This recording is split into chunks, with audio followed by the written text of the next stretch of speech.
जो हमारे खिलाफ चुनाव लड़ रहे हैं वो भी हमारे को मानते हैं भी इन्होंने जो मेहनत की है, जो मुकाबला किया है, कोई कर नहीं सकता। हमारे साथ तो धोखा हुआ। एक इन्होंने एक गुलाबी गैंग बनाई थी जी। गुलाबी गैंग बना के 20 कैंडिडेट उन्होंने आज़ाद जो है कांग्रेस पार्टियों के कैंडिडेटों का हराने के लिए इन्होंने आज़ाद खड़े किए थे। उनमें हिसार में भी कैंडिडेट था और इन्होंने मैं नाम जानना चाहूंगा उस कैंडिडेट। हिसार सांसद जेपी का भी नाम बार बार आ रहा था कि कहीं ना कहीं इन्होंने गड़बड़ की है। जेपी भी तो उन्हीं में शामिल है। जेपी ने की तो हमेशा नीति रही है ये। इसका तो हमेशा यही है। अब भी जो है ना एमएलए के चुनाव में भी इसने हिसार जिले की 4 सीटें हरवाई हैं। इनकी जमानत भी जब्त हो चुकी है। एमएलए में भी जमानत जब्त हुई थी और एमपी में भी जमानत जब्त हुई। जो अपने पूर्व निर्वर्तमान मेयर रह चुके हैं उनके पास पावर की कमी थी या ग्रांट की कमी थी? ग्रांट की भी कमी नहीं थी, लेकिन नीयत की, मैं समझता हूँ नीयत की कमी थी। उसका सिर्फ एक ही ध्यान था, मैं अपना घर अपना पेट कैसे पालूं, और इसी बात पर उसने अपना ध्यान दिया। मैंने उसके खिलाफ उसकी ही बिरादरी के श्यामलाल रानियों में लेडीज ने जो है ना नारे लगाते देखे थे, ऐसे भद्दे नारे जो कोई सुन नहीं सकता। तो गौतम सरदाना का राजनीतिक भविष्य बिहारीलाल राणा जी क्या देखते हैं? मैं तो अब नहीं देख रहा उसका। जब मेयर का अब ये एमएलए का चुनाव लड़ा और 6800 वोट उसको मिली हैं जी, तो कहाँ भविष्य है उसका? भविष्य तो उसका खत्म हो गया। सिटी बिग न्यूज की चुनावी यात्रा शुरू हो चुकी है। हर उस मुद्दे से, हर उस पहलू से आपको अवगत करवाएंगे जो आप जानना चाहते हैं। पहले चुनाव कैसे हुआ करते जब हिसार नगर परिषद था, अब निगम बन चुका है तो हिसार में चुनाव कैसे होते हैं, और सभी मुद्दों पर बात करने के लिए आज हमारे साथ जुड़े हुए हैं पूर्व चेयरमैन बिहारीलाल राणा जी। सर नमस्कार। नमस्कार। मैं कमल लोहान स्वागत करता हूं आपका सिटी बिग न्यूज़ के ऊपर। आपको बता दूं बिहारीलाल राणा जी के बारे में, 1996 में चेयरमैन रह चुके हैं। उसके बाद में 2006 में चुनाव लड़ा था, उसके बाद चेयरमैन बने। काफ़ी कुछ इस बीच में घटनाक्रम हुए, काफ़ी कुछ बातें ऐसी हुई जो आपको जानना भी ज़रूरी है क्योंकि चुनावी बिगुल बज चुका है। राणा साहब, पहले के चुनाव में और आज के चुनाव में क्या अंतर आप मानते हैं, क्या डिफरेंस आप मानते हैं? पहले जो चेयरमैन का चुनाव होता था वो एमसीओ के द्वारा होता था जी, लेकिन अब जो है सरकार ने डायरेक्ट चुनाव कर दिया, तो मेयर जो भी बनेगा वो डायरेक्ट बनेगा। उससे जो है ना उस पर दबाव, पहले प्रेसिडेंट जो होता था, चेयरमैन होता था, उस पर दबाव होता था पार्षदों का, लेकिन अब जो है वो दबाव नहीं है। दबाव मानो कि मतलब क्या पार्षद से कोई खरीद फरोख्त हुआ करती है या कोई और दबाव हुआ करता है? दबाव काम के लिए होता है। हर पार्षद ये चाहता है कि मैं मेरे वार्ड में, मेरे हल्के में ज़्यादा से ज़्यादा काम कराऊं, और कई बार फाइनेंस की वजह से या और कारणों से संभव नहीं होता, तो उसमें जो है दिक्कतें आती थी और वो दिक्कतें अब नहीं हैं। अगर पावर की बात करें तो पहले पावर चेयरमैन के पास ज़्यादा थी या फिर आज ज़्यादा है पावर? पहले चेयरमैन के पास ज़्यादा पावर थी। जब मैं चेयरमैन था, मैं 1994 दिसंबर में एमसी बना था पहले बार जी, और 1997 में जो है मैं चेयरमैन बना जी। उस टाइम मेरे पास बहुत ज़्यादा पावर थी, लेकिन फाइनेंस की कमी थी जी। उस टाइम इतना पैसा जो है ना सरकार देती थी, ना यहाँ जो खुद की आमदन थी निगम की, यहाँ परिषद की, वो भी कम थी। तो बिना ग्रांट के पावर कैसी? पावर तो कोई, जब पैसा है तभी तो पावर काम आएगी, बिना ग्रांट के पावर क्या काम आई फिर आपकी? उस टाइम जो है ना हर काम सस्ते थे। अब जो काम करोड़ों में होते हैं वो लाखों में होते थे जी। उस टाइम लाख रुपए में, 2 लाख रुपए में एक सड़क जो है गलियां बन जाया करती। तारकोल के काम होते थे, पहले ईंटों के काम होते थे, फिर तारकोल के होने लगे। तो उस टाइम जो है ना इतना ज़्यादा पैसा खर्च नहीं होता था जो अब करोड़ों में जो हो रहा है। तो क्या मानता हूँ कि अभी जो अपने पूर्व निर्वर्तमान मेयर रह चुके हैं उनके पास पावर की कमी थी या ग्रांट की कमी थी? ग्रांट की भी कमी नहीं थी, लेकिन नीयत की, मैं समझता हूँ नीयत की कमी थी। उन्होंने जो है लोगों की जनता जो, जैसे वो पहले मेयर बनने से पहले जनता के बीच में जाया करते, हर दुख सुख में जनता के में शामिल होते, जब मेयर बन गया तो लोगों की तरफ उसने ध्यान देना ही छोड़ दिया। उसका सिर्फ एक ही ध्यान था मैं अपना घर अपना पेट कैसे पालूं, और इसी बात पर उसने अपना ध्यान दिया। मतलब आप ये सीधा सीधा आरोप लगा रहे हो कि उन्होंने पैसा कमाने पर ध्यान दिया, लोगों की शिकायतें सुनने पर ध्यान नहीं दिया। मैं ये बात आप भी अंदाज़ा लगा सकते हो, लेकिन मेरा कहना ये है भी जनता की तरफ उसका कोई ध्यान नहीं था। जनता के कामों की तरफ मैंने उसके खिलाफ उसकी ही बिरादरी के श्यामलाल रानियों में लेडीज ने जो है ना नारे लगाते देखे थे, ऐसे भद्दे नारे जो कोई सुन नहीं सकता। कैसे नारे थे? बहुत घटिया थे, जो पंजाबी में उनके भाषा में बोलते हैं ना, वो नारे लगा रहे थे लेडीज। सीवरेज की वजह, सीवरेज का पानी भरा पड़ा था और ये जो है ना जाता नहीं था कहीं भी, और दफ्तर में भी नहीं, ऑफिस में नहीं बैठता था ये, कि ऑफिस में बैठता तो लोग काम की कहते। तो ये जो है बाहर शहर में ही चक्कर काटता, इधर उधर चक्कर काट के अपना टाइम पूरा कर रहा था। तो गौतम सरदाना का राजनीतिक भविष्य बिहारीलाल राणा जी क्या देखते हैं? मैं तो अब नहीं देख रहा उसका। जब मेयर का, अब ये एमएलए का चुनाव लड़ा और 6800 वोट उसको मिली हैं जी, तो कहाँ भविष्य है उसका? भविष्य तो उसका खत्म हो गया। जब उसको पता था भी तेरे पास वोट नहीं है, तेरे पास पीछे जनता नहीं है, तो जनता तब होती है जब जनता के काम कराओगे। चुनाव तो राणा साहब ने भी लड़ा था, रामनिवास राणा जी ने भी चुनाव लड़ा था। क्या मान के चल रहे हो कि वो उनकी कहाँ कमी रह गई? पहले भी 2019 में भी चुनाव लड़कर आए थे, अब 2024 में दोबारा फिर से ट्राई उन्होंने किया, तो कहाँ कमी रह गई? अभी तक लोगों की मन की बात नहीं पढ़ पाई या कोई और रीज़न रहा है? 2019 में जब चुनाव लड़ा तो अचानक टिकट मिली थी, सिर्फ नॉमिनेशन के एक दिन पहले। फिर भी इतनी मेहनत करके 34,000 वोट लोगों ने दिए जी, दूसरे नंबर पर है जी। अब की बार टिकट कांग्रेस की फिर मिली जी, मेहनत की। हमारे चुनाव के बारे में कोई भी आदमी जो हमारे खिलाफ थे ना, जो हमारे खिलाफ चुनाव लड़ रहे, वो भी हमारे को मानते हैं भी इन्होंने जो मेहनत की है, जो मुकाबला किया है, कोई कर नहीं सकता। हमने बहुत मेहनत की थी, लेकिन हमारे साथ तो धोखा हुआ।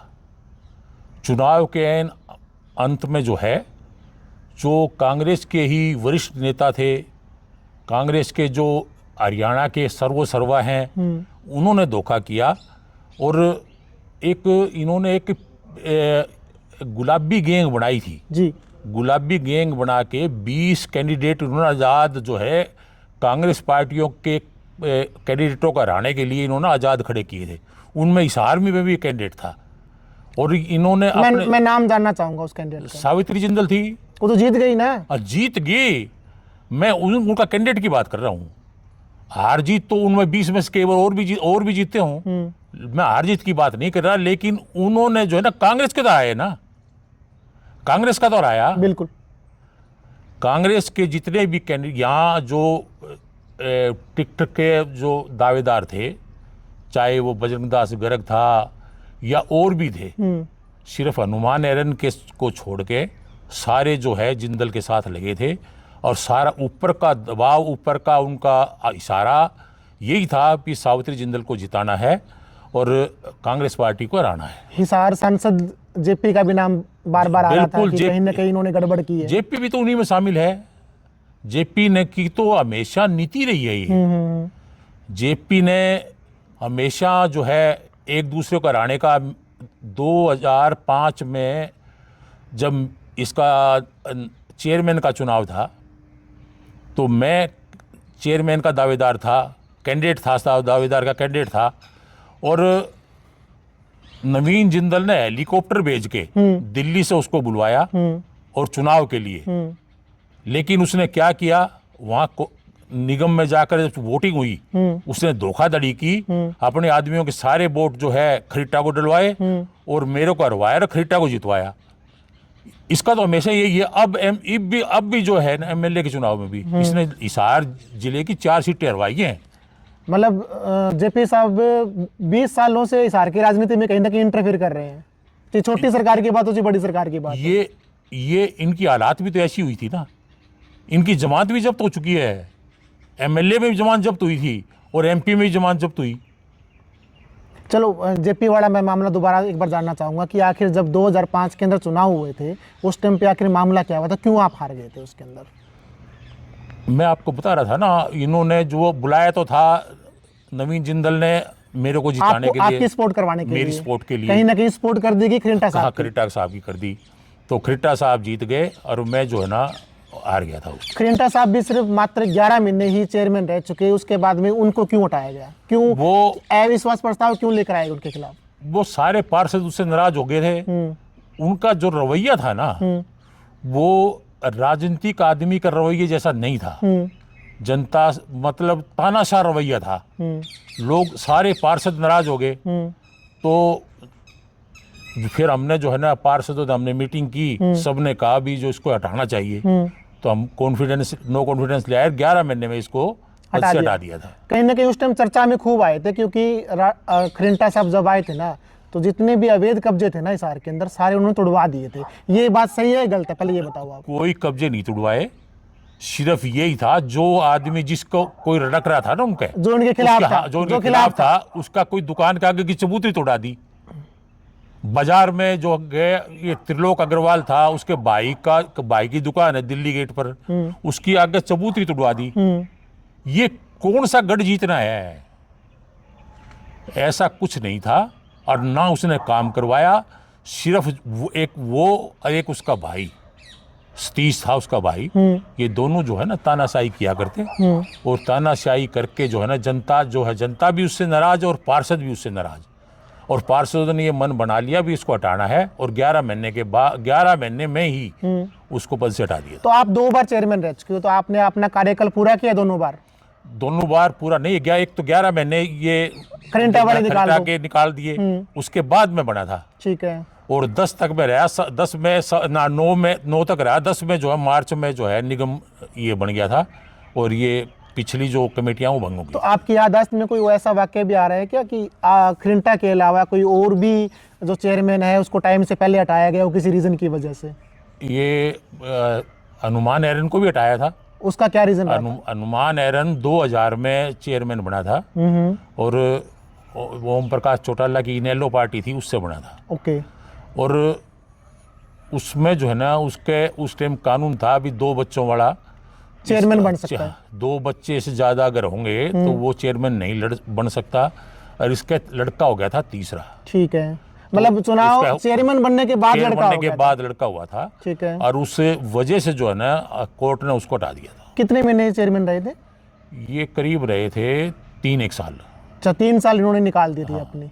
तो उसके बाद में क्या अब भी ये कानून है कि भाई जिनके 3 बच्चे हैं अब हटा दिया? अब नहीं है। अच्छा, अब हटा दिया सारा का सारा। तो एक बड़ी बात मैं पहले भी पूछ सकूँ आपसे, मतलब जवाब मिल नहीं पा रहा प्रॉपर तरीके से, कि भाई पहले पार्षद चुना करते और पार्षद ही फिर कहीं ना कहीं चेयरमैन का जो है चुनाव किया करते। तो उस टाइम पे क्या वो खरीद फरोख्त वाला चलता था मामला, पैसे वैसे चलते थे? खरीद फरोख्त नहीं, परेशानियां जो है ना उस टाइम बहुत ज़्यादा थी। मैं भी जो है ना बहुत परेशानियों से गुजरा था।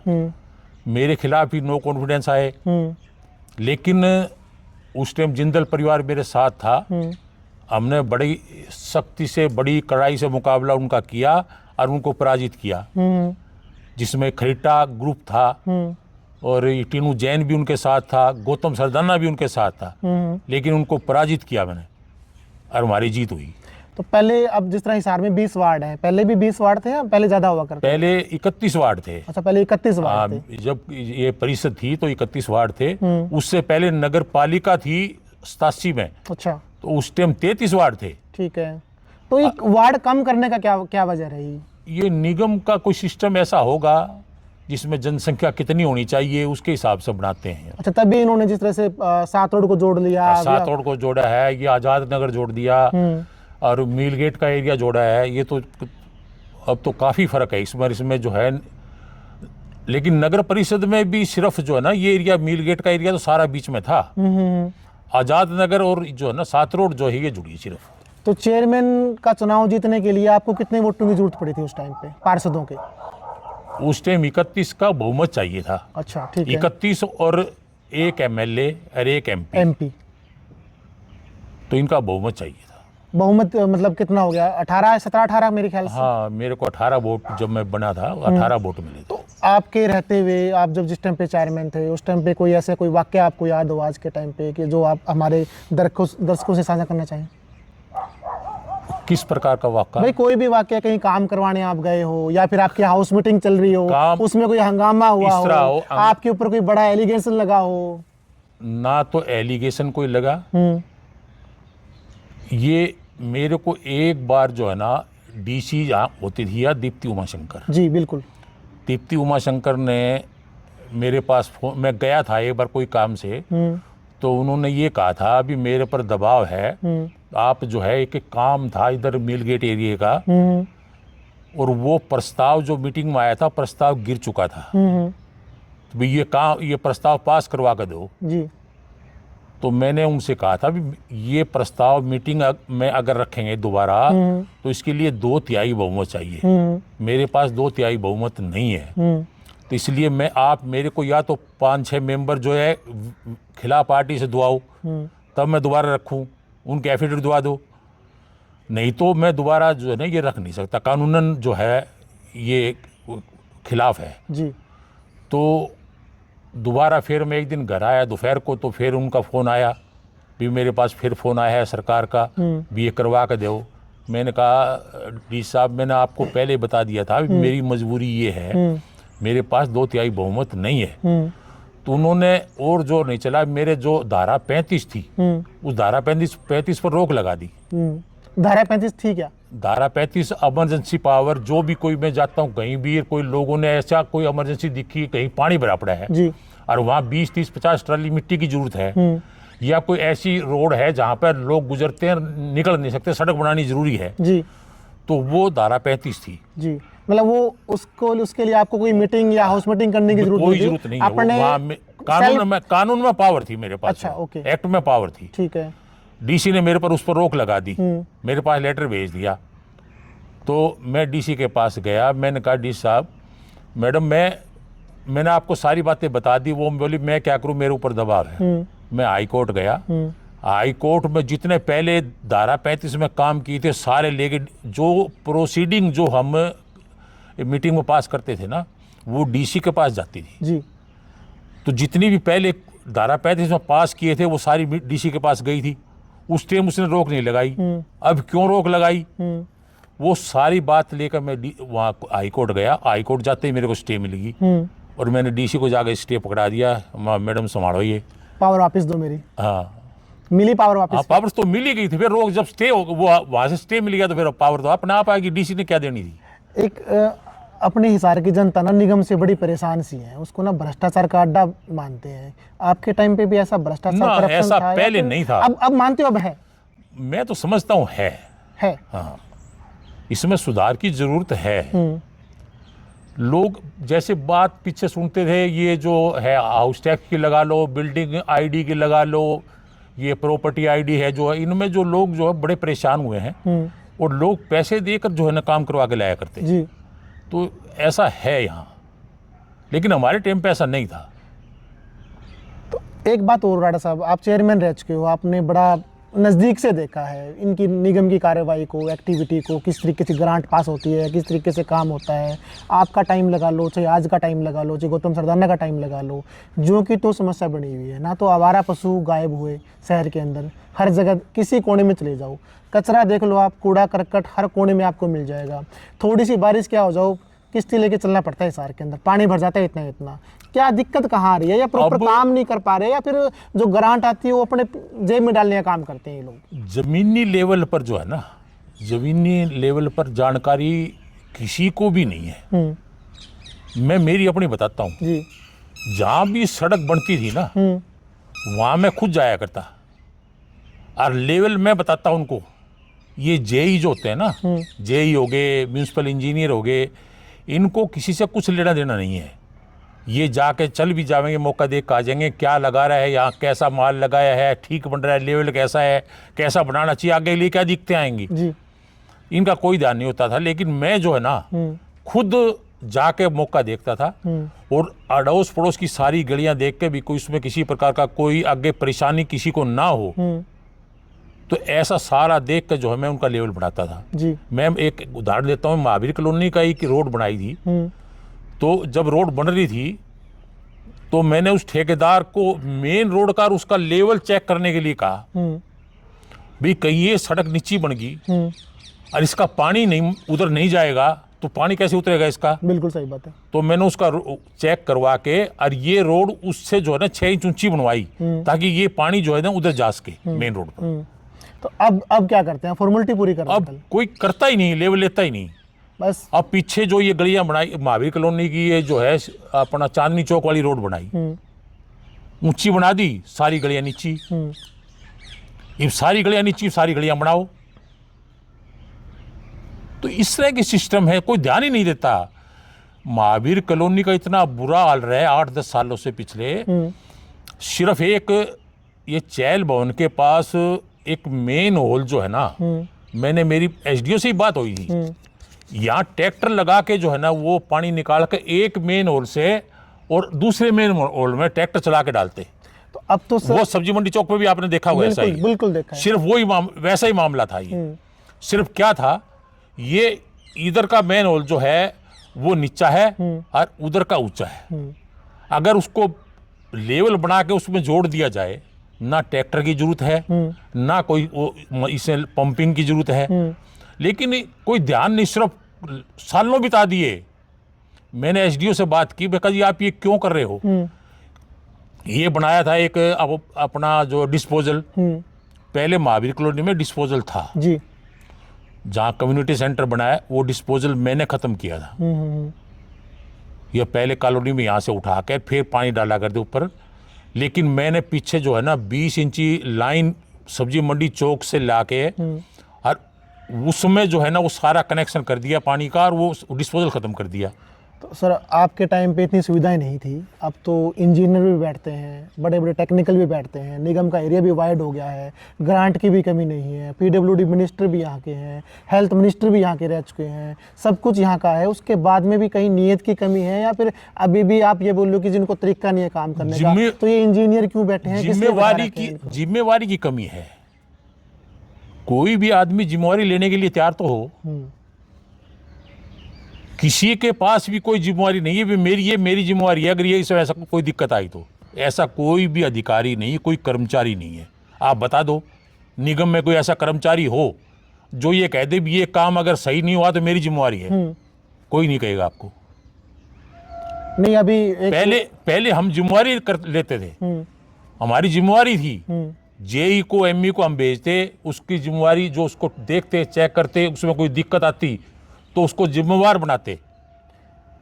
2006 में आप चेयरमैन बने थे, उसके बाद में कार्यकाल अपना पूरा करने के बाद में आगे दोबारा कोशिश नहीं की चुनाव लड़ने की, या फिर इच्छा खत्म हो गई? ना, मैंने चुनाव लड़ा ही नहीं। मेयर बनने, ये निगम बनने के बाद मैंने चुनाव नहीं लड़ा। क्यों, क्या रहा रीजन, क्या रहा?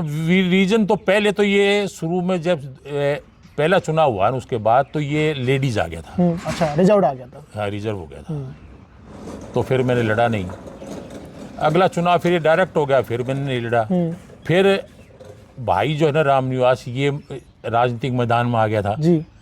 तो इनकी सपोर्ट के लिए फिर आपने क्या कर दिया? दोनों हम अगर आमने सामने हम दोनों कोशिश करते ना तो फिर आपस में मतभेद हो जाते हैं। बिल्कुल सही बात है। किसी भी काम को लेकर, किसी की बात को लेकर मैं कभी भी इसके बाद काम में इंटरफेयर नहीं करता। इसको राय दे देता हूँ भी तूने ये काम कर लेना चाहिए, लेकिन कभी भी इंटरफेयर नहीं किया। तो राणा साहब, और मैं ना ही राजनीति करता, मैं सिर्फ जो अब इनकी जब इसका चुनाव आता है या इसकी मदद की जरूरत होती है तो मैं मैदान में आता हूँ। राणा साहब ने दोबारा चुनाव बिगल बजा दिया है, मेयर का चुनाव लड़ने वाले हैं। डिसीजन ठीक है, गलत है? बहुत बढ़िया डिसीजन है, लड़ना चाहिए चुनाव। लड़ना चाहिए। क्या लगता है इस बार जनता का हृदय परिवर्तन होगा? 19 में भी ट्राई कर लिया, 24 में भी ट्राई कर लिया, अब बढ़ेगी कुछ बात? ये तो जनता का फैसला है। जनता क्या चाहती है, जनता ने क्या करना है, जनता ने क्या सोचना है। लेकिन मेरे हिसाब से जो है ना ये फैसला ठीक है और चुनाव लड़ना चाहिए और जनता को भी सोचना चाहिए। जनता को वो आदमी चाहिए जो जनता के बीच में रहे जी। अभी तक ऐसा आदमी भी, अब राजलीवाड़ी की बात करो आप, राजलीवाड़ी कभी भी पूरे शहर में कोई आदमी बता दे मैंने उसको देखा है। सिर्फ ऑफिस में जाती थी, ऑफिस से उठ कर अपने घर। तो ये ऐसे नाम की वो नेम प्लेट की जरूरत नहीं है। मेयर ऐसा होना चाहिए जो जनता के बीच में, जनता के दुख सुख में काम आए। तो अपने जो इसार की नए एमएलए बनी है, राजनीतिक इतिहास तो बहुत अच्छा है उनका, तो उनके बारे में क्या कहना चाहेंगे? सावित्री जिंदल तो जो है ना बहुत शरीफ लेडीज है और मैं भी इनके साथ काफ़ी रहा हूँ। बाबू ओम प्रकाश जिंदल जो थे, इनसे पहले थे, जब 2005 में तो एक्सपायर हो गए थे, तो मेरी बात को कभी नहीं मोड़ते थे वो। मैंने कभी ना तो मैं झूठ बोलता था, ना मैं बना के बात कहता था। जिंदल साहब को जो कहता था ना, मैं जो बात असलियत थी वो कहता था, और वो मेरी बात कभी नहीं मोड़ते थे। जो मैं कहता वो काम करवाते थे। चलो चेयरमैन साहब, बहुत बहुत धन्यवाद जुड़ने के लिए हमसे। आप सबका, आपका और शहर के सभी आपके जो दर्शक हैं, जनता जो है, उनका मैं अब बहुत बहुत धन्यवाद करता हूं कि आपने मेरे को जो है मौका दिया और जनता ने मेरी बात को सुना। और कोई गलती मुझसे हुई तो मैं क्षमा भी चाहता हूं कि जनता से, कि मैंने कोई ऐसी बात ना कही हो, कोशिश की भी ऐसी बात ना कहूं, लेकिन फिर भी कई बार ऐसी बातें होती हैं, तो मैं क्षमा भी प्रार्थी हूँ जनता से। कोई गलत बात मेरे से हुई हो तो मैं क्षमा चाहता हूँ। तो ये थे हमारे साथ पूर्व चेयरमैन बिहारीलाल राणा जी, जिनसे हमने खट्टे मीठे अनुभव साझा किए। इन्होंने बड़ा डीपली इन्होंने बताया कि पहले हिसार नगर निगम के अंदर नगर परिषद के अंदर क्या हुआ करता, आज का मोमेंट क्या चल रहा है, आज पहले क्या चीज़ें हुआ करती, आज नई चीज़ें क्या है, पहले के एक्सपीरियंस इन्होंने साझे किए। काफ़ी इनसे बात की। चुनावी यात्रा इसी तरीके से चलती रहेगी। जुड़े रहें सिटी बिग न्यूज़ के साथ में। वीडियो अच्छी लगे तो शेयर करना न भूलें। नमस्कार।